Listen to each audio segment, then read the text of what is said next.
Hello बच्चों, कैसे हैं सब लोग? मजे में? तो हमने जो हमारा UITS हुआ था उसका फर्स्ट पार्ट डिस्कस किया था, और जैसा कि मैंने आप लोगों से प्रॉमिस किया था कि सेकंड पार्ट भी हम लोग रिलीज करेंगे, और आज का सेकंड पार्ट हम रिलीज कर रहे हैं। और इसमें मैं कोशिश कर रहा हूँ कि न सिर्फ खाली प्रॉब्लम डिस्कस हो, बट प्रॉब्लम से रिलेटेड जो भी अंडरलाइन कॉन्सेप्ट है, एक तरह से समझ लीजिए पूरी आपकी एक क्लास है जिसमें पूरा का पूरा टॉपिक ही आपका हम रिवाइज करा देंगे। ठीक है बेटा? सो प्रॉब्लम नंबर 30 तक ऑलरेडी हम लोग देख चुके हैं। 31st प्रॉब्लम में क्या है कि एक बॉल को किसी हाइट से छोड़ा गया है और आपसे पूछा है what will the burden by viscous force during first 100 metre and another 100 metre. तो देखो बेटा, just we will revise the concept. Actually यहाँ पे क्या यूज होने वाला है, यहाँ पे यूज होने वाला है विस्कोसिटी चैप्टर में जो आपने स्टोक्स लॉ पढ़ा हुआ है कि viscous force is proportional to velocity, जो कि होता है 6 pi eta r v. R is radius, v is the speed. ठीक है? किसी भी टाइम पर एक बाइंड फोर्स लग रहा है ऊपर को, विस्कस फोर्स ऊपर को लगेगा क्योंकि बॉल नीचे को आ रही है और उसका वेट लग रहा है।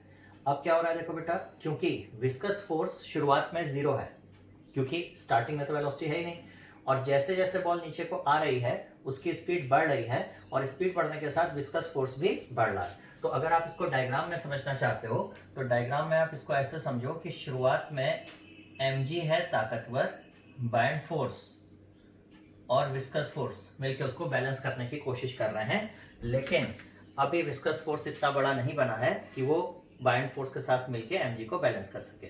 लेकिन जैसे जैसे स्पीड बढ़ती जाती है, एक टाइम ऐसा आएगा जब विस्कस फोर्स इतना ताकतवर हो जाएगा कि वो बाइंड फोर्स के साथ मिलकर इस mg को बैलेंस कर देगा, और उसके बाद आपके सिस्टम पे नेट फोर्स हो जाएगा 0, और जो स्पीड अब तक अटेन करी होगी वो उसी स्पीड से चलता रहेगा। उसी स्पीड को हम बोलते हैं टर्मिनल स्पीड। ठीक है? तो यहां पर आप क्या करोगे, वेट यानी कि mg, ये क्या है, mg को बैलेंस करा दोगे किससे, band force plus viscous force से। बस ये आपको कराना है। इसके बाद हम उसके एक्सप्रेशंस लिख लेते हैं। Density of object, volume of object into g, density of medium, volume, ये बाइंड फोर्स हो गया, और स्ट्रोक्स हो, इसको रीअरेंज करके आप लिख लेते हैं। यहाँ पे ध्यान रखना है, अल्टीमेटली आपको v को 4/3 पाई आर क्यूब लिखना पड़ेगा, क्योंकि r और v कोई इंडिपेंडेंट नहीं है, v खुद r पर डिपेंड करता है। तो फाइनल आपके पास जो एक्सप्रेशन है वो आ जाएगा 2/n r²/n density of object minus density of medium into g। तो यहाँ से एक और क्वेश्चन भी आता है जिसमें आपसे पूछेगा कि एक ड्रॉप थी और इस रेडियस की, दूसरी ड्रॉप थी डबल रेडियस की, तो उनकी टर्मिनल स्पीड का रेशियो क्या होगा, या कई बार क्या करेंगे वो लोग 4, 8, 12 ड्रॉप्स को मिला देंगे, तो अकॉर्डिंगली आप उनका रेडियस निकाल के आंसर निकाल सकते हैं। खैर, यहाँ पे हमारा question basically work energy theorem से है। देखो बेटा, आपको बस ये समझना है कि वर्क डन क्या होगा, integration of F viscous dot dx, और ये वर्क डन होगा नेगेटिव, क्योंकि विस्कस फोर्स ऊपर को लग रहा है, बॉल का डिस्प्लेसमेंट नीचे को हो रहा है। तो पहले 100 मीटर में जाहिर सी बात है स्पीड कम है, जैसे जैसे बॉल नीचे को आ रही है टर्मिनल स्पीड तक लगातार इसकी स्पीड बढ़ रही है। इसका मैं ग्राफ भी बना दूं, ये कई बार ये क्वेश्चन भी पूछता है। इसका ग्राफ कुछ इस तरह से होगा, स्पीड वर्सेस टाइम का। ठीक है ना? और आप देख रहे हो एक्सप्रेशन क्या हो रहा है, धीरे धीरे एक्सप्रेशन 0 होता जा रहा है, और यहाँ पे आके एक्सप्रेशन कितना हो गया, 0 हो गया। ठीक है ना?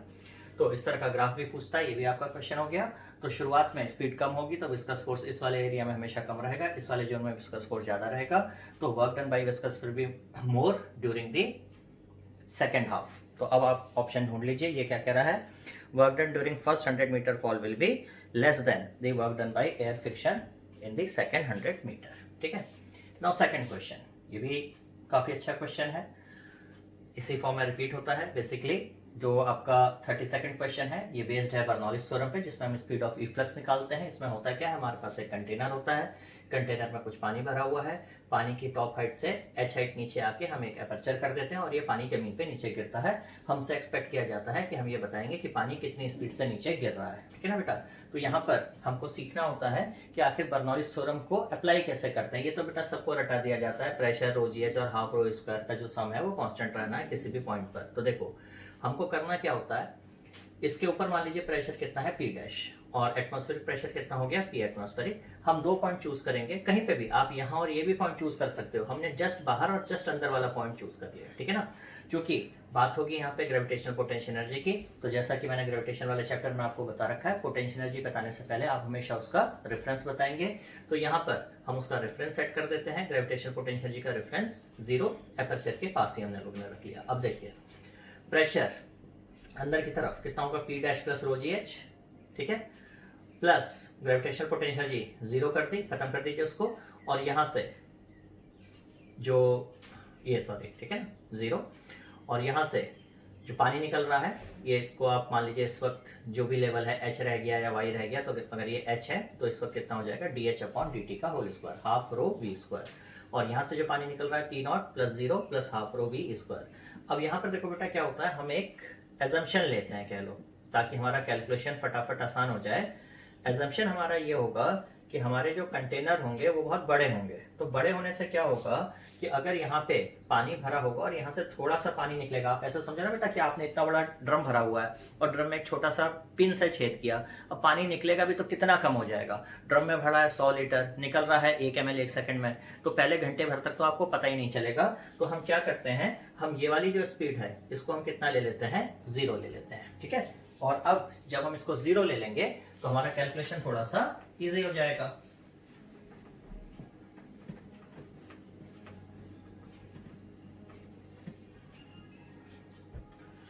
तो ये हमारा कैलकुलेशन हो गया, P डैश प्लस रो जी एच प्लस जीरो बराबर P not plus zero plus half row V E square, और यहां से हम अपने वी ई का एक्सप्रेशन निकालेंगे जो कि हमारा आ जाएगा 2P dash minus P atmospheric या P नॉट, जो भी आपने लिखना पसंद किया है, प्लस 2GH, ठीक है बेटा।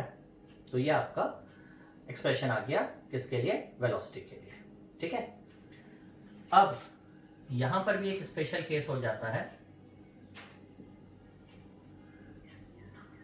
उसमें हमारा जो कंटेनर है, कंटेनर हो जाएगा ओपन। तो कंटेनर अगर हमारा ओपन हो जाएगा तो ओपन कंटेनर हो जाने से क्या हो जाएगा कि उसके ऊपर का प्रेशर भी P नॉट हो जाएगा और बाहर का प्रेशर भी P नॉट हो जाएगा, यानी कि ये चीज जब P नॉट हो जाएगी तो कट जाएगी, और आपकी जो इफ्लक्स वेलोसिटी है, आपकी इफ्लक्स वेलोसिटी आ जाएगी √2GH, और इसको आपको याद रखना होता है, ठीक है। अब मैंने सीधा √2GH क्यों नहीं लिखा, मैंने सीधे √2GH इसलिए नहीं लिखा बेटा, क्योंकि हो सकता है कहीं एग्जामिनर के दिमाग में आ जाए और उसको समझ में आए कि अच्छा बच्चा तो √2GH रट के आया होगा। आपको ध्यान देना होगा कि अगर ये क्लोज कंटेनर होगा तो इसके ऊपर का एग्जामिनर अपने मन से कोई प्रेशर भी दे सकता है, या इसमें पानी ऊपर तक भर देगा तो ये P डैश 0 हो जाएगा। उस केस में आपको एक मिनिमम हाइट लानी पड़ेगी जिसके बाद ही पानी नीचे आएगा, ठीक है ना। तो ये चीज आपको ध्यान देनी चाहिए हमेशा कि जो चीज हमने याद करी है फॉर्मूला, उस फॉर्मूले का डेरिवेशन का तरीका क्या था, ताकि कल को अगर कोई थोड़ा सा भी क्वेश्चन इधर उधर हमसे पूछे तो हम उसका आंसर दे सके, ठीक है। अब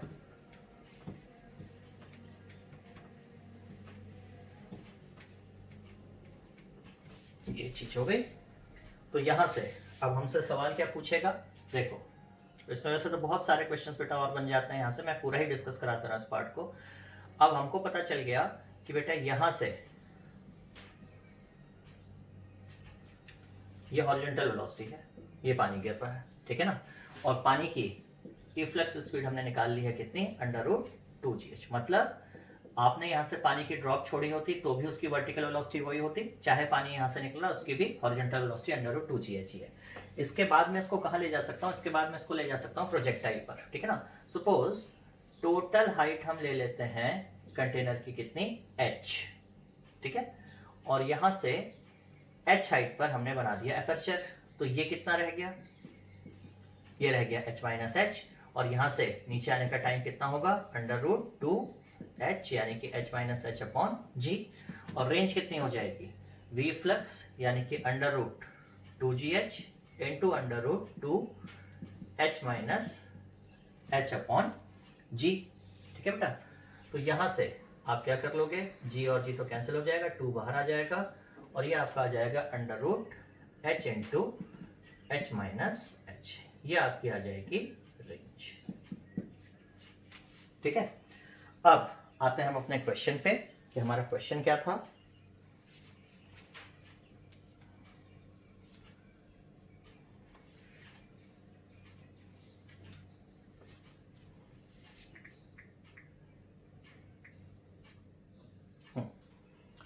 तो क्वेश्चन हमारा क्या है, लो क्वेश्चन तो यही है कि आपको रेंज ही निकाल के देनी थी, ठीक है ना। तो ये हमारा आंसर हो गया। ठीक है, इसमें मैं आपको 2-3 चीजें और डिस्कस करा देता हूं, क्योंकि जब हम लोग डिस्कस कर ही रहे हैं तो लगे हाथ इसके जितने भी क्वेश्चंस हैं सारे क्वेश्चंस हम लोग एक साथ देख लेते हैं, हमको इजी हो जाएगा।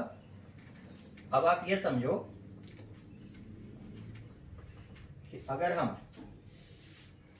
पहला सवाल ये पूछें कि किस एच पर हमारी रेंज मैक्सिमम हो जाएगी, ठीक है ना, तो उसके लिए आप क्या करोगे, D upon T H of H, H minus H को 0 पुट कर दोगे और आपका एच आ जाएगा h/2। ये एक क्वेश्चन हो गया। ठीक है, दूसरा क्वेश्चन यहां से इंटरेस्टिंग क्या बन जाएगा बेटा आपका कि तो हमारी जो मैक्सिमम रेंज है इसको पुट कर देंगे, कितनी आ जाएगी h, ये भी आपका एक क्वेश्चन बन जाएगा। ठीक है बेटा, और एक मजेदार चीज देखते हैं, देखो h हाइट का टोटल लिक्विड है, ठीक है, हमने ऊपर से h हाइट पे अपर्चर किया तो हमने देखा रेंज इतनी आई थी। अब मैं क्या करता हूं, मैं कहता हूं ऊपर से नहीं, मैं तो नीचे से h हाइट पे अपर्चर कर रहा हूं, ठीक है ना, तो ये h माइनस एच हो जाएगा। वेलोसिटी ऑफ इफ्लक्स अब आप कितनी लिखेंगे, √2g h माइनस एच, और अब ये वाला टाइम कितना हो जाएगा, √2h अपॉन जी। लेकिन मजेदार चीज क्या है, रेंज इसका और इसका मल्टीप्लिकेशन करोगे फिर से उतनी ही आ जाएगी।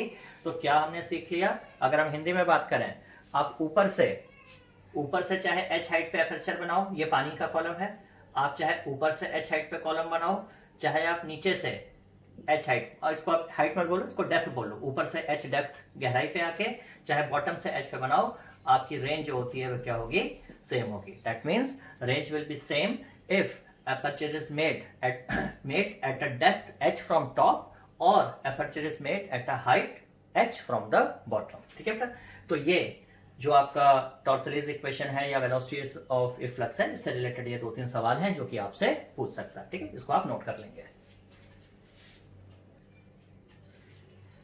Now question number 33, in fact 33 to 36 and 41, 42 they are based upon thermal conduction। इसका वीडियो भी साथ में डाल दिया है, इसको आप देख भी सकते हैं कोई भी डिटेल पोर्शन के लिए। फिर भी मैं कोशिश कर रहा हूँ कि यहीं पे सारा कवर हो जाए।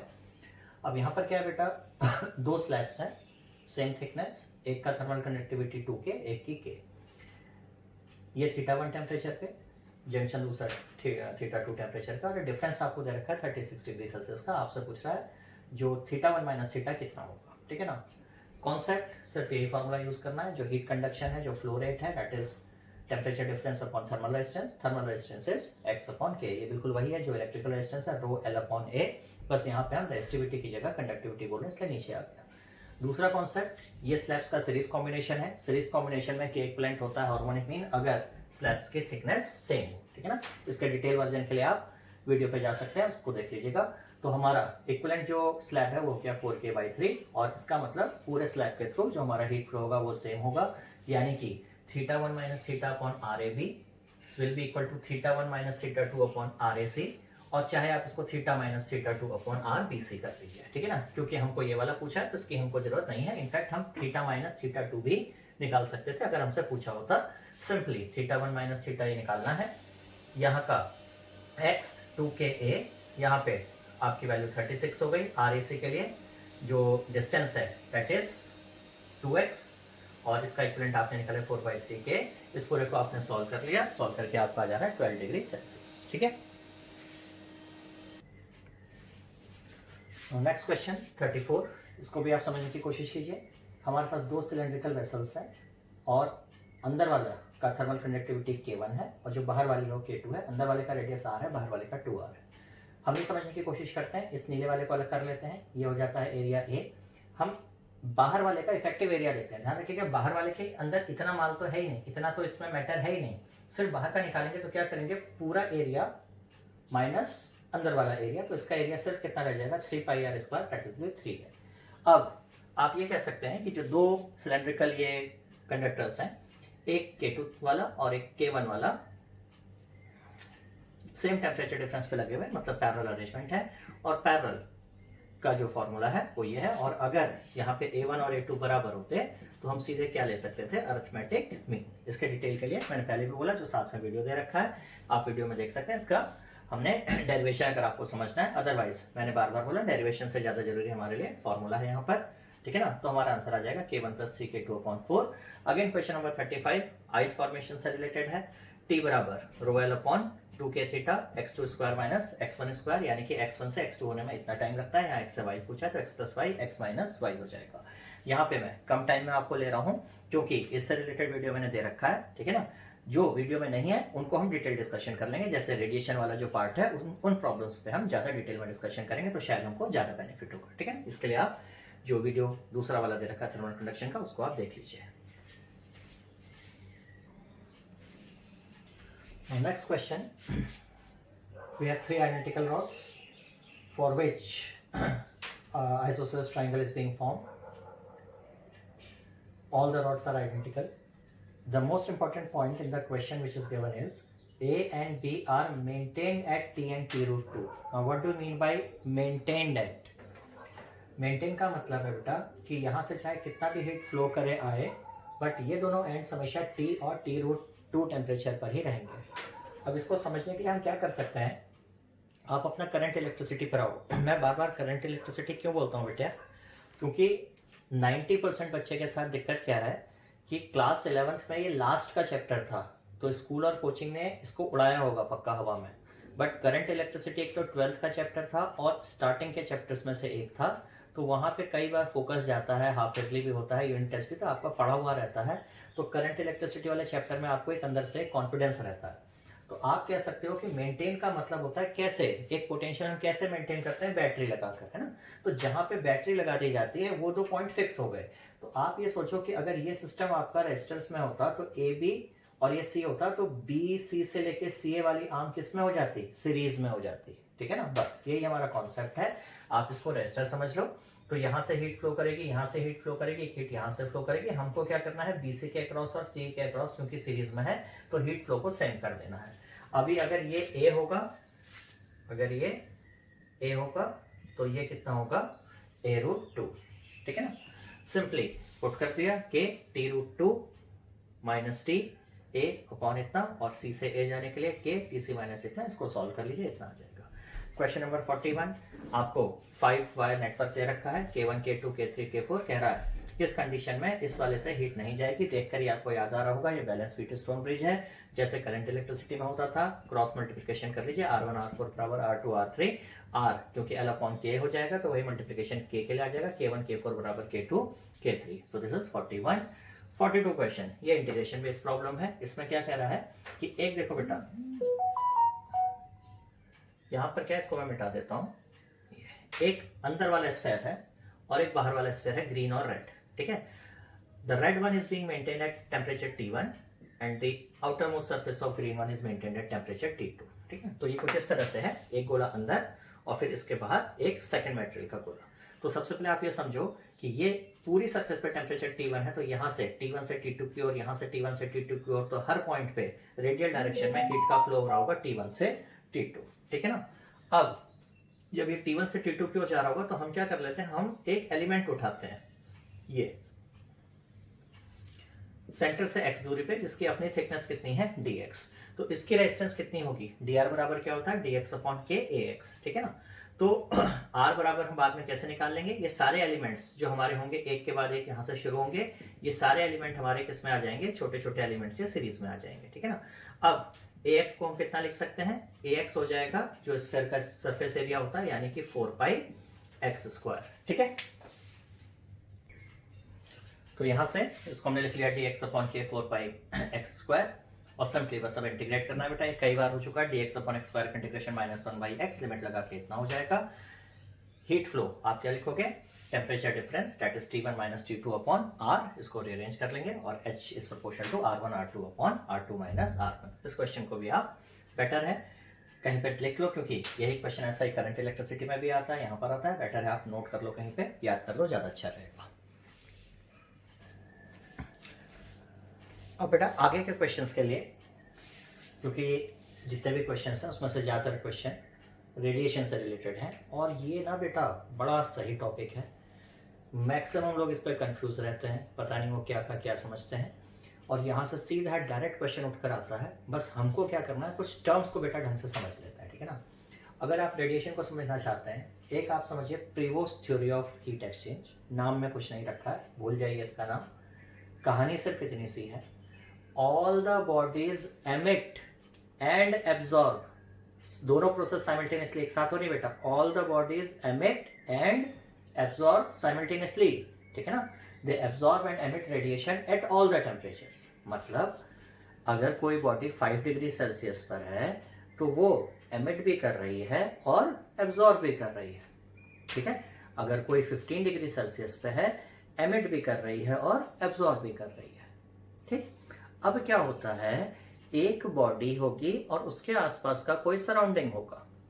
तो अगर बॉडी का टेम्परेचर मान लो ज्यादा है सराउंडिंग से, तो बॉडी क्या करेगी, सराउंडिंग से एब्जॉर्ब करेगी लेकिन थोड़ा कम और एमिट करेगी ज्यादा, तो ये बॉडी हो जाएगी ठंडी और सराउंडिंग हो जाएगा गर्म। और अगर सराउंडिंग का टेम्परेचर कम है तो ये बॉडी एब्जॉर्ब करेगी जो सराउंडिंग से एब्जॉर्ब भी करेगी और एमिट भी कर रही है, लेकिन क्योंकि सराउंडिंग का टेम्परेचर कम है तो ये बॉडी एब्जॉर्ब करेगी ज्यादा और एमिट करेगी कम, ठीक है ना। तो यानी कि अगर एक बॉडी एब्जॉर्ब भी करे और एमिट भी करे बराबर, जितना एब्जॉर्ब करे उतना ही एमिट कर दे, तो उसका टेम्परेचर कांस्टेंट बना रहेगा। एक बॉडी एब्जॉर्ब तो ज्यादा करे हीट सराउंडिंग से, लेकिन एमिट कम करे, तो बॉडी का टेम्परेचर क्या होने लगेगा, बढ़ने लगेगा, ठीक है ना। और एक बॉडी एब्जॉर्ब कम करे और एमिट ज्यादा करे, तो उसका टेम्परेचर क्या होने लगेगा, कम होने लगेगा, ठीक है। Second, Kirchhoff's law of radiation, ये क्या कहता है, spectral emissive power. Spectral emissive power क्या होती है, power radiated per unit area, ठीक है ना, is proportional to absorptive power. यानी सिंपल वर्ड में बेटा, जो जितना एब्जॉर्ब करेगा उतना ही एमिट करेगा, ठीक है। इसको बड़े ध्यान से सुन लो। एक्चुअली बच्चा कंफ्यूजन में कहां पर है, बच्चा कंफ्यूजन में है एमिशन और रिफ्लेक्शन पे। जैसे मैं आपको बोलता हूं कि एक मेटेलिक स्फेयर है, ठीक है ना, उस पे आपने रेडिएशन डाला, तो एक्चुअली वो मेटेलिक स्फीयर क्या करेगा, वो रिफ्लेक्ट कर देगा बेटा, उसको ध्यान रखना, वो एब्जॉर्ब नहीं कर रहा है, ठीक है ना। लेकिन अगर यही रेडिएशन आपने किसी मिट्टी के गोले पे डाला तो वो एब्जॉर्ब कर रहा है। अभी आपको चमकता हुआ कौन लगेगा, लाइट पड़ने पे चमकता हुआ कौन लगेगा, लाइट पड़ने पे चमकता हुआ लगेगा मेटेलिक स्फीयर। तो आपको लगता है जो चीज चमक रही है वो एमिट कर रही है, ठीक है ना। इस कंफ्यूजन को आप समझने की कोशिश करते हैं, ठीक है ना। अब एक्चुअल में क्या है, आपने रेडिएशन मेटेलिक स्फीयर पे भी डाला, आपने रेडिएशन एक मिट्टी के गोले पे भी डाला, ठीक है ना, दोनों को गर्म कर दीजिए। अब क्या है, चमका ज्यादा मेटेलिक वाला, लेकिन मेटेलिक वाला इसलिए चमका क्योंकि सारे रेडिएशन को रिफ्लेक्ट कर दे रहा था, आपकी आंख में रिफ्लेक्शन आ रहा था इसलिए आपको चमकता हुआ लग रहा था। मिट्टी का गोला सारा एब्जॉर्ब कर ले रहा था, आपकी आंखों तक कुछ आ ही नहीं रहा था, तो आपको उसमें से रिफ्लेक्शन नजर नहीं आ रहा था, यानी कि एकदम डल सा आपको दिखेगा। अब बेटा यहाँ पे एमिशन की अभी बात ही नहीं आई, यहाँ पे या तो किसी ने रिफ्लेक्ट किया या किसी ने रिफ्लेक्ट नहीं किया, एक ने रिफ्लेक्ट किया एक ने एब्जॉर्ब किया। अब हम क्या करेंगे, दोनों को ले जाएंगे एक डार्क रूम में और डार्क रूम में दोनों को रख देंगे। तो जो मेटेलिक स्फीयर था उसने तो कुछ था ही नहीं, उसने कुछ लिया ही नहीं था। जैसे एग्जाम में आप ये समझो बेटा, एग्जाम में क्वेश्चन कौन करेगा, जिसने कभी लेक्चर को सुना होगा, जिसने सुना ही नहीं इसने कहा भैया मैं तो बाउंड्री बना दी, मेरे यहाँ पे कैटरीना है, मेरे यहाँ पे भैया काजोल है, तो जो भी सामने से आएगा मेरे को तो कुछ लेक्चर समझ में ही नहीं आता है। तो जिसने सुना ही नहीं, जिसने पूरे लेक्चर को रिफ्लेक्ट कर दिया, एग्जाम में अच्छा नहीं कर सकता। तो मेटेलिक गोले ने तो क्या किया था, सारे रेडिएशन को रिफ्लेक्ट कर दिया था।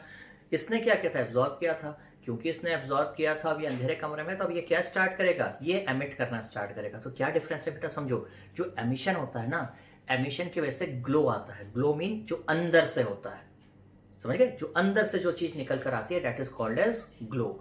और रिफ्लेक्शन क्या होता है, जो सिर्फ बाहर से दिखता है। तो अभी क्या है, बड़ा सिंपल सी चीज, एमिट कौन करेगा, जिसने कभी लिया होगा, जिसने कभी एब्जॉर्ब किया होगा, वही एमिट कर सकता है। तो किरचॉफ्स लॉ क्या कहता है कि spectral emissive power is proportional to absorptive power. मतलब good absorbers are good emitter और good absorber will be poor reflector. So poor reflector are sense, poor reflector are good or bad, they are bad absorber, so poor reflector will be bad emitter। तो वही emit कर सकता है जिसने जीवन में कभी एब्जॉर्ब किया होगा। और जो बॉडी पूरे 100% रेडिएशन को अपने अंदर एब्जॉर्ब कर लेगी उसे क्या बोलते हैं, ब्लैक बॉडी। अब एक और कंफ्यूजन, मैं आपसे पूछूं सन ब्लैक बॉडी है कि नहीं है, तो लोग कहेंगे अरे सर सन तो इतना चमक रहा है, वह कैसे ब्लैक बॉडी होगा। तो आप सोचो बेटा, जो गुड एब्जॉर्बर है वो वही क्या बनेगा, गुड एमिटर। आज एक्चुअली सन क्या कर रहा है, आज ये सन के अंदर फ्यूल है, ये हर पॉसिबल वेवलेंथ को रिलीज करा रहा है। तो आज सन इज अ कह लो बेस्ट एमिटर, वो हर वेवलेंथ को अपने से निकाल रहा है, यूवी, अल्ट्रावायलेट, इंफ्रारेड, जितनी वेव सारी निकाल रहा है। कल को जब इसका फ्यूल खत्म हो जाएगा सन का, तो ये क्या करेगा, ये वापस सबको एब्जॉर्ब भी करने लगेगा। तो ध्यान रखिएगा, sun is also example of black body. Now third is Stefan's law. Stefan's law is a experimental law जो कहता है heat radiated per second will be proportional to area of the surface and fourth power of the temperature. ठीक है ना। यहां पे समझो क्या है, अगर मैं इसको हटा दूं तो ये हो जाएगा power of a black body, power radiated by a black body. ठीक है। और अगर मैं ये लगा दूंगा एप्सिलॉन, इसको बोलते हैं बेटा एमिसिविटी, तो ये हो जाएगा power of a general body. ये किसकी पावर हो जाएगी, this is power of a, this is general body, किसी भी बॉडी की। ये जो एप्सिलॉन है this is called as emissivity, और ये ब्लैक बॉडी के लिए इसकी वैल्यू कितनी होगी, 1।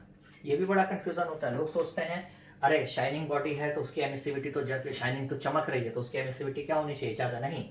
शाइनिंग सरफेस क्या होगी बेटा, जो शाइनिंग सरफेस है उस पर आप रेडिएशन डालोगे वो तो कुछ लेगी ही नहीं, एब्जॉर्ब करेगी ही नहीं, वो तो सब कहेगी भाग जाओ भाग जाओ।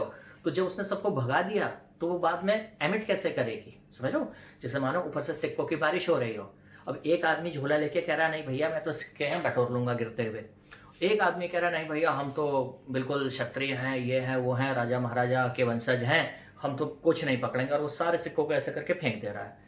तो एक आदमी ने सिक्के बटोरे घूम घूम कर, एक ने बटोरे ही नहीं। अब क्या हुआ, सिक्कों की बारिश बंद हो गई, सब कुछ खत्म। अब भैया 1 महीने बाद उनके यहाँ पे कुछ अकाल पड़ा, तो क्या होगा, कौन लोगों की मदद कर सकता है। ऐसा आजकल कोरोना चल रहा है, तो भाई अब आया कि भैया कुछ भूखे लोगों को खाना खिलाना है, तो जिसने पैसा वो क्या कहेगा, यार मेरे पास तो पैसा ही नहीं है, मैं कहां से खिलाऊं। तो कौन दान कौन कर सकता है, जिसने कभी जीवन में कमाया होगा वही तो दान करेगा, है कि नहीं। तो एमिसिविटी, शाइनिंग सरफेस तो कभी एब्जॉर्ब ही नहीं करेंगी, तो दैट मीन्स उनकी तो एमिसिविटी बहुत खराब होने वाली है। तो शाइनिंग सरफेस की एमिसिविटी 0 के पास होगी, और जो डार्क सरफेसेस होंगी उनकी एमिसिविटी 1 के पास होगी। उसमें भी ब्लैक बॉडी की एमिसिविटी सबसे ज्यादा हो जाएगी, दैट विल बी 1। ठीक है बेटा। और अगर आप P/A कर देते हो तो वो कहलाता है स्पेक्ट्रल एमिसिव पावर। अगर आप इसको वेवलेंथ पे ले लोगे लैम्डा पे, पर्टिकुलर लैम्डा की रेंज के लिए, तो आप A को हटा लो, वो हो जाएगा सिग्मा एप्सिलॉन T की पावर 4। ठीक।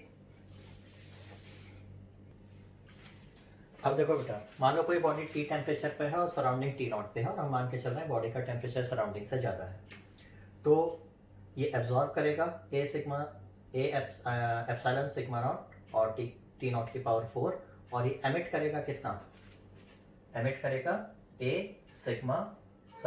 एप्सिलॉन सिग्मा T की पावर 4। तो एमिशन माइनस एब्जॉर्प्शन कर दोगे तो नेट पावर हो जाएगी, जो कि ये चेंज आ रहा होगा, क्योंकि हम ये मान के चल रहे हैं T बड़ा है, एमिशन ज्यादा है, तो एक तरह से पावर का लॉस है। ठीक है। अब अगर ये बॉडी T टेम्परेचर पर है और इससे का मास m है और इसके टेम्परेचर में कुछ चेंज आ रहा है, तो आप Q बराबर क्या लिखते हो, ms डेल्टा T। तो हम छोटा सा जो हीट का रिलीज होगा that will be ms dt, और dq अपॉन dt क्या लिख लेंगे, ms dt अपॉन dt। ये क्या है, जो हीट नेट इसकी लॉस हो रही होगी, और जो हीट लॉस हो रही होगी वो यहां से आपने कितनी निकाली है, इसके बराबर। तो आप क्या कर लोगे, ms, ये ध्यान रखना, capital T is temperature, small t is time, ms dt upon small dt will be A epsilon sigma T की पावर 4 माइनस T0 की पावर 4, और यहां से इसको रीअरेंज करके आ जाएगा। अब ये क्या चीज है बेटा, टेम्परेचर अपॉन टाइम।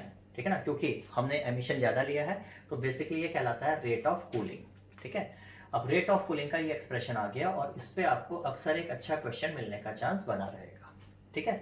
तो तो रेट ऑफ कूलिंग किस किस चीज पे डिपेंड कर रहा है, रेट ऑफ कूलिंग डिपेंड कर रहा है मास पर भी, ठीक है ना, जो स्पेसिफिक हीट कैपेसिटी है उस पर भी, सिग्मा तो कांस्टेंट हो गया, ये दोनों कांस्टेंट है बेटा एक पर्टिकुलर सरफेस के लिए, और एरिया पर, यानी कि अगर एमिसिविटी भी हालांकि अलग अलग हो सकती है, अलग अलग मटेरियल आप ले सकते हो, बट अगर हम माने कि ये दोनों चीज सेम है तो एरिया, मास और स्पेसिफिक हीट कैपेसिटी इस पर ही डिपेंड करेगा। तो जैसा हमने ग्रेविटेशन में भी कई क्वेश्चंस लगाए, आपको बोल सकता है दो सरफेस का एरिया इतना होगा, एस इतना होगा, ये इतना होगा, या फिर मटेरियल सेम कर देगा तो ये सेम हो जाएगा, ये सेम हो जाएगा, ये सेम रहेगा नहीं है। अब मटेरियल में क्या चेंज कर सकता है, सिर्फ डायमेंशन। तो सबसे ज्यादा जो क्वेश्चंस आएंगे बेटा वो आएंगे डायमेंशन चेंज करने के, यानी कि छोटा गोला, बड़ा गोला, ठीक है ना, एक ही मटेरियल है, उसका क्यूब ले लेगा, उसका स्फीयर ले लेगा, उसका सिलेंडर ले लेगा, पूछेगा सब सेम टेम्परेचर पे है, किसका रेट ऑफ कूलिंग सबसे ज्यादा या सबसे कम होगा, ठीक है। तो एक क्वेश्चन यहां से आते हैं, अभी हम करेंगे भी यहां वाले क्वेश्चंस, ठीक है। दूसरा क्या होता है बेटा, इसको थोड़ा सा, हालांकि ये पोर्शन आप बाद में हम एमिट करा देंगे, ठीक है ना, एमिट मतलब मिटा देंगे आपके उससे। देखो इसको अगर हम थोड़ा सा रीअरेंज करें, बस क्या सोचकर कि हमारा जो टी है वो सराउंडिंग से थोड़ा सा ज्यादा है, यहाँ थोड़े से ज्यादा का मतलब होगा 10, 20, 30 डिग्री सेल्सियस भी चलेगा। तो कुछ नहीं करना है, इसको आप T not plus delta T की पावर 4 कर लोगे, यहाँ से टी नॉट कॉमन ले लोगे, इस तरीके से हो जाएगा। और बाइनोमियल खोल के सारा कुछ आप देख सकते हो, ठीक है ना, मुझे इसमें इंटरेस्ट भी नहीं है ज्यादा, क्योंकि बाइनोमियल फिर कई लोग कहोगे कि सर हमने पढ़ा है, नहीं पढ़ा है। 1 प्लस एक्स की पावर एन, अगर एक्स 1 से बहुत छोटा हो तो आप लिख लेते हो 1 प्लस एन एक्स, ठीक है ना। तो सारा कटपीट करके आप देखोगे बेटा, जब इसको आप बाइनोमियल से खोलोगे तो ये हो जाएगा 1 plus 4 delta t upon T not, 1 चला जाएगा, ये इतना आ जाएगा। आप इस चीज पे फोकस करो, तो d t upon d t यानी कि रेट ऑफ कूलिंग आप लिखोगे a epsilon not sigma m s 4 t not cube into delta T.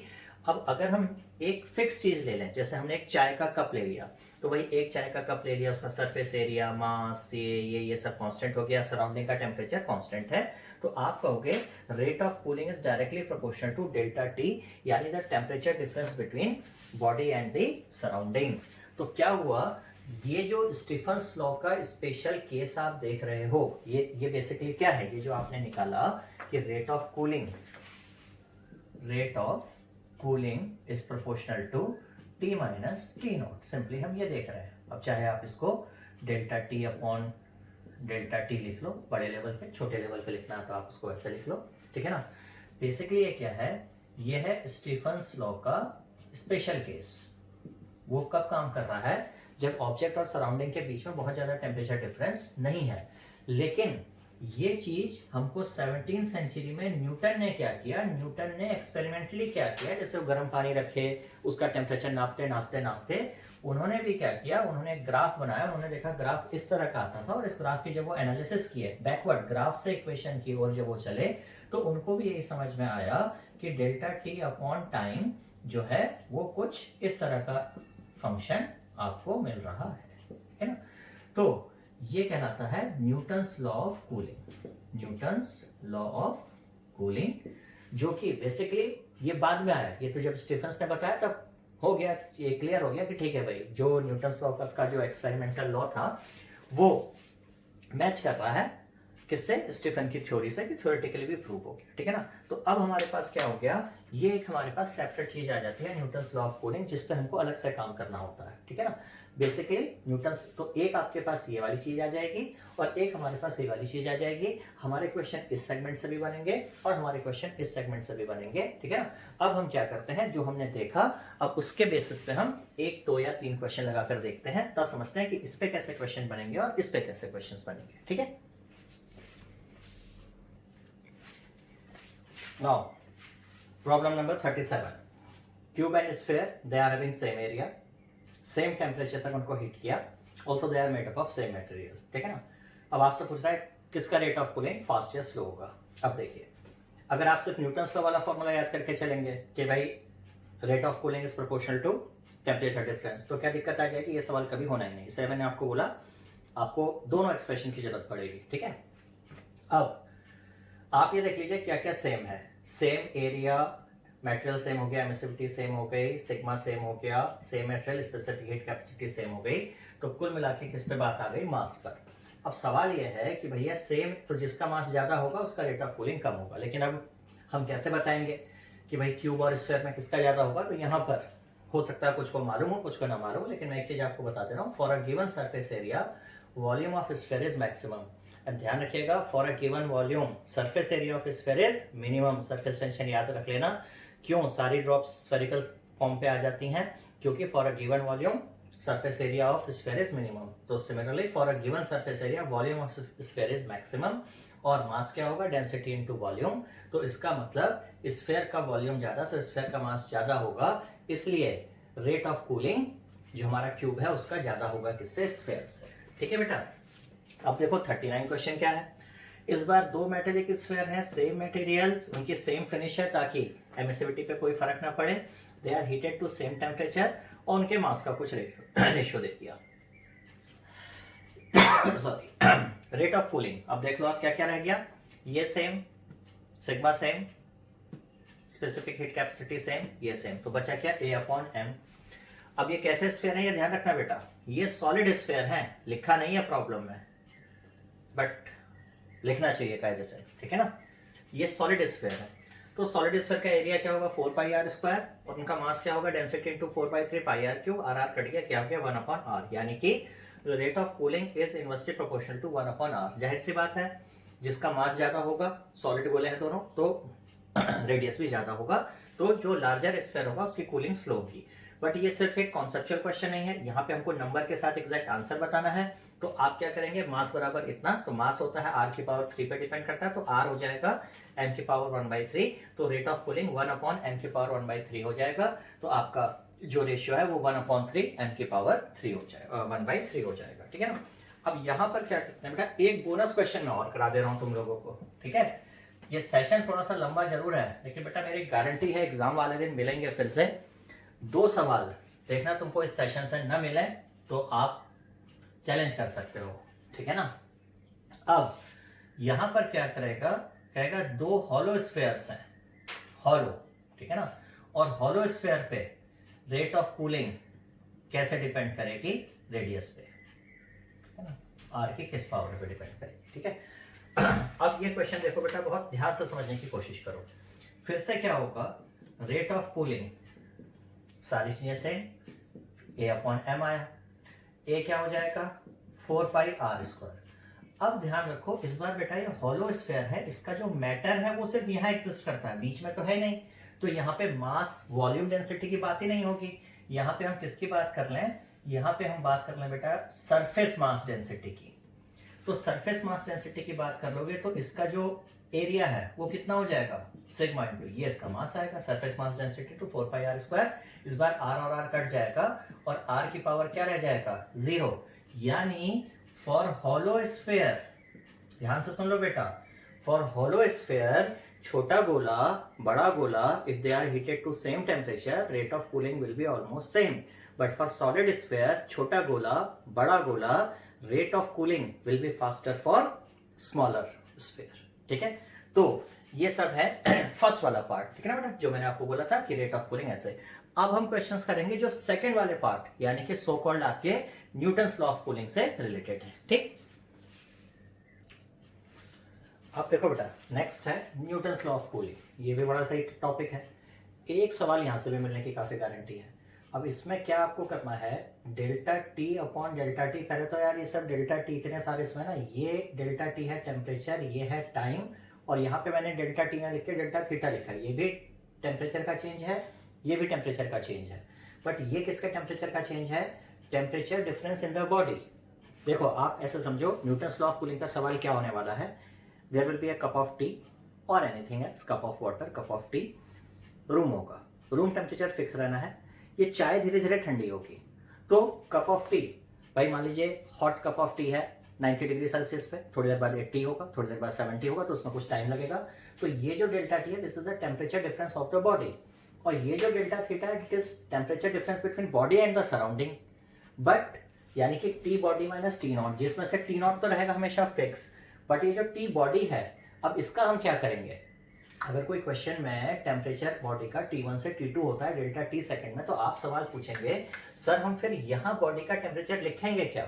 तो इसका तरीका तो बेटा एक्चुअल में ये होता है कि आप इसको डिफरेंशियल फॉर्म पे लेते हो, dt upon dt, variable separate करके इंटीग्रेट करके करते हो। हमको वो करना ही नहीं, हम नीट की तैयारी कर रहे हैं, we are not JEE students, ठीक है ना। और जेई होते बेटा तब भी नहीं करते, बात खत्म, ठीक है। यहाँ पे इसका रामबाण क्या है बेटा, यहाँ पर आपको टी बॉडी की जगह बॉडी का एवरेज टेम्परेचर कर लेना, T1 प्लस T2 का हाफ कर लेना है, ठीक है। अब देखिए अपनी प्रॉब्लम नंबर 40 जो इस पेपर में आपको दी गई थी, इसमें बोला 80 से 64 डिग्री सेल्सियस हुआ 5 मिनट में, और फिर 64 से 52 डिग्री सेल्सियस तक आ जाता है 10 मिनट में। तो कह रहा है temperature of the body after 15 minutes will be, ठीक है। तो फर्स्ट प्रोसेस 80 से 64 हुआ, तो आप क्या कर लिए 80 माइनस 64 कितने में, 5 मिनट्स में, है ना।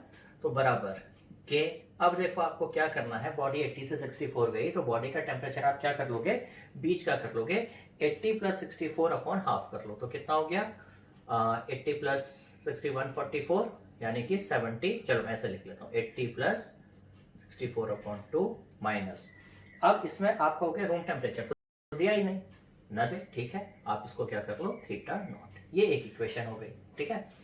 अब क्या कह रहा है, 64 से, सॉरी एक minute, initially 80 in 5 minutes and 250, okay, initial से बात कर रहा है, ठीक है ना, 80 टू 52 डिग्री सेल्सियस। तो अब आप क्या कर लोगे भाई, 80 से 52 होने में फिर कितना लग गया, 10 मिनट्स, ठीक है ना, फिर यहां से के, और ये हो गया आपका 80 plus 52 upon 2 minus theta naught. अब आप देखोगे आपके पास दो इक्वेशन है और दो अननोन है, ठीक है ना, एक अननोन क्या है, के, और एक अननोन क्या है, थीटा। आप इन दोनों इक्वेशन को सॉल्व करके के निकाल सकते हो और क्या निकाल सकते हो, थीटा नॉट निकाल सकते हो।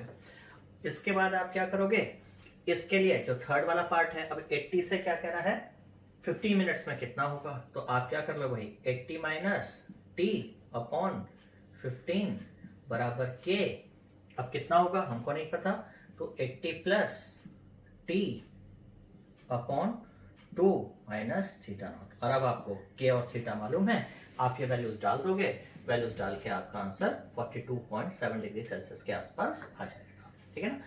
सबसे इजी सवाल है, सच कैलकुलेशन आपको करनी रहती है, आपको यहां पर बस क्या कर लेना है, इस जगह पे आपको जो इनिशियल और फाइनल टेम्परेचर दिया उसका मीन लेके काम करना है।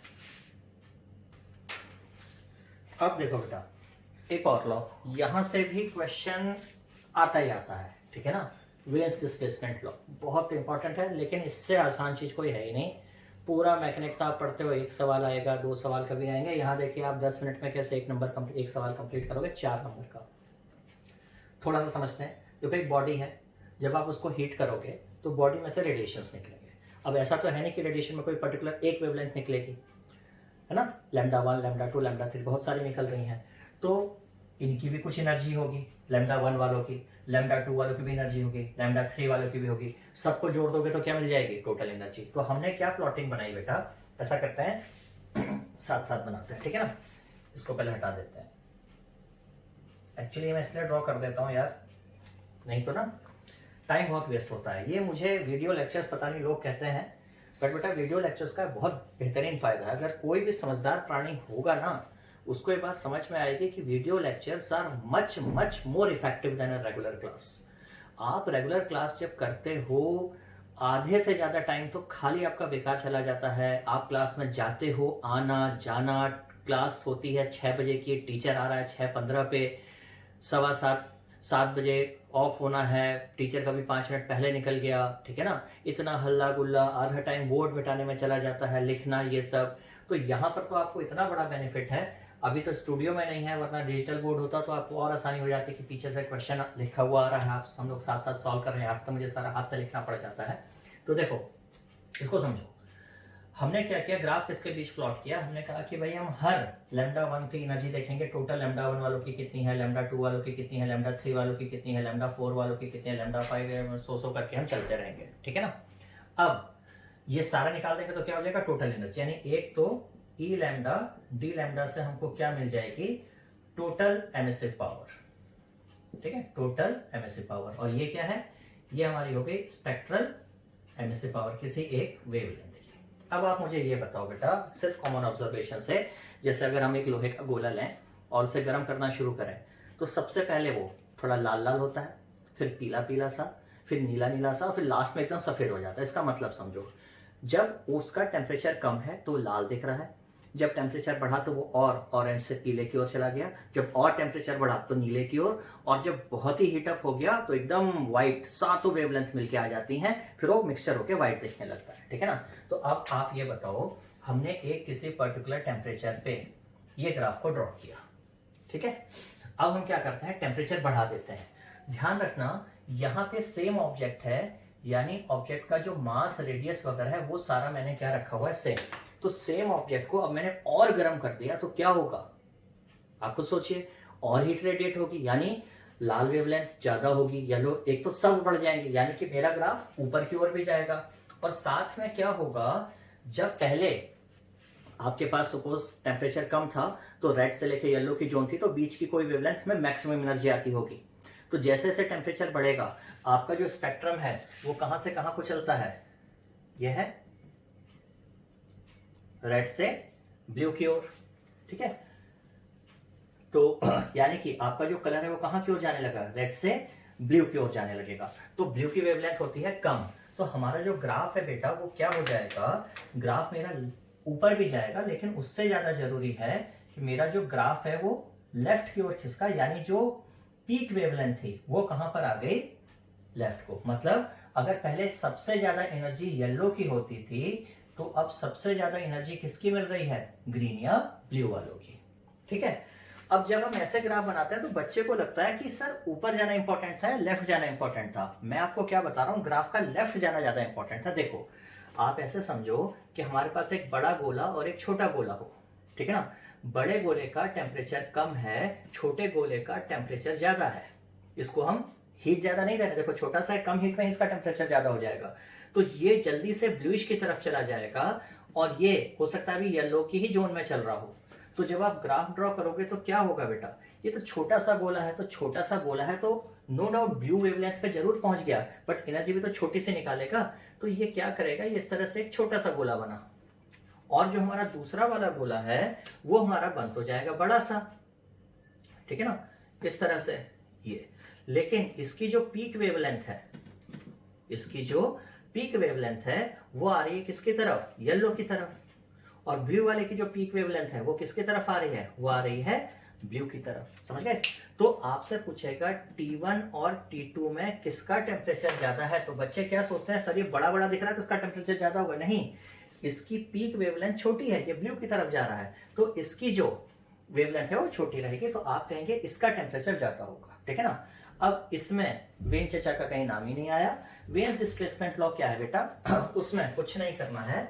वेन्स डिस्प्लेसमेंट लॉ कहता है कि दिस, अगर ये बॉडी ब्लैक बॉडी है तो ये जो मैक्सिमम वेवलेंथ होगी, the wavelength for maximum intensity of, for ऐसे बोलते हैं, the wavelength of maximum intensity of emission of a black body is inversely proportional to the absolute temperature, ठीक है ना, या लैम्डा एम टी बराबर कांस्टेंट, ठीक है ना। और ये आपका जो कांस्टेंट है ये वेन्स कांस्टेंट कहलाता है, लगभग 2.8 इंटू 10⁻³ मीटर केल्विन इसकी आपकी वैल्यू आ जाती है। तो this is simply veins displacement law. अब देखो बेटा, आपका question number 44 veins displacement law पे बेस्ड था। आपको टेम्परेचर ई लैम्डा और लैम्डा के 3 कर्व दे रखे थे, आपसे टेम्परेचर पूछा था, तो जैसा मैंने आपसे बताया सबसे लेफ्ट वाला सबसे ज्यादा, फिर सेकंड, फिर थर्ड, तो T1 T3 T2। दूसरा क्वेश्चन दोनों चीज आ गए, फिर से आपका स्पेक्ट्रल एनर्जी कर्व दे रखा है, एक T पे और एक 2000 पे, बोला है एरिया का रेशियो 16 दे रखा है। अब आप देखो बेटा, एरिया क्या बताता है, एमिसिव पावर। एमिसिव पावर क्या होती है, T की पावर 4, इसका मतलब T/2000 की पावर 4 इज 16। इसको कैलकुलेट करोगे T बराबर कितना आ गया, 4000 केल्विन। इससे आसान सवाल आपको मुझे नहीं लगता पूरे फिजिक्स में कहीं पर भी मिलेंगे। लास्टली आपका जो क्वेश्चन नंबर 43 रह गया था, आपको फिर से रेट ऑफ कूलिंग दो सब्सटेंस का दे रखा है, ठीक है ना। अब आप देखो रेट ऑफ कूलिंग, बाकी सारी चीजें जब सेम रहेंगी, same surface area, same time, सब कुछ सेम बॉडी है, तो dt/dt किस पे डिपेंड करेगा, एमिसिविटी पे। तो इसका रेट ऑफ कूलिंग फास्ट है, देखो ये कम टाइम में ज्यादा ठंडी हो रही है तो एमिसिविटी x की ज्यादा होगी, और जो एमिशन ज्यादा कौन करेगा, अभी आपको समझाया था, जिसका एब्जॉर्प्शन ज्यादा होगा उसका एमिशन भी ज्यादा होगा, सो एब्जॉर्प्टिव पावर भी x की ज्यादा होगी। तो इस तरह से नो डाउट क्वेश्चन ये 15 थे, लेकिन ऑलमोस्ट मैं बता रहा हूँ बेटा, हमने पूरी तरह से रेडिएशन वाले पार्ट को इसमें कवर किया है, जहां से मैं कम से कम 1 या 2 क्वेश्चन एक्सपेक्ट कर रहा हूँ, ठीक है ना। अभी आपसे एक और प्रॉमिस मैंने किया था कि एक आपको ट्रिक बताएंगे रेशियो वाली, उसके लिए मैं दूसरा सेपरेट वीडियो बना दे रहा हूँ, ठीक है ना, क्योंकि उसमें टाइम लगेगा, 15 मिनट का है, तो अभी और वीडियो लंबा हो जाता है, फिर उसको कॉम्प्रेस करने में दिक्कत होती है। बट इस सेक्शन को मुझे लगता है बहुत बेनिफिशियल टॉपिक है, आप लोग देखिए और अपने फ्रेंड्स में भी शेयर कीजिए, ठीक है ना। ये मत सोच लेना कि हम ही पढ़ लें तो बस हमारा ही काम हो जाए, कोई बात नहीं बेटा, पढ़ो, देखो एग्जामिनेशन हॉल में जिसका कॉन्फिडेंस जितना ज्यादा होगा वो बढ़िया से काम करेगा, ठीक है ना। इसको देखिए, नीचे कमेंट सेक्शन पे कमेंट जरूर किया करिए, क्योंकि देखो बेटा जब आपके कमेंट्स आते हैं तो और मन करता है कि कुछ नया किया जाए, कुछ और बच्चों को पढ़ाया जाए, ठीक है। तो आपके कमेंट्स, जैसे आप क्या करते हैं, आपके कमेंट्स ना टॉनिक का काम करते हैं, वही एक बूस्टर होता है हमारे लिए, एक मोटिवेशन वही होता है जब आपके नीचे कमेंट्स पढ़ते हैं, जब आपका कोई लिखता है कि हाँ सर अच्छा लगा, या किसी को खराब लगा तो वो भी बताए कि क्यों खराब लगा, या हम इसको और कैसे इंप्रूव कर सकते हैं, सारी चीजें, ठीक है ना। होप ये सेशन आपको पसंद आया होगा। Thank you, bye bye.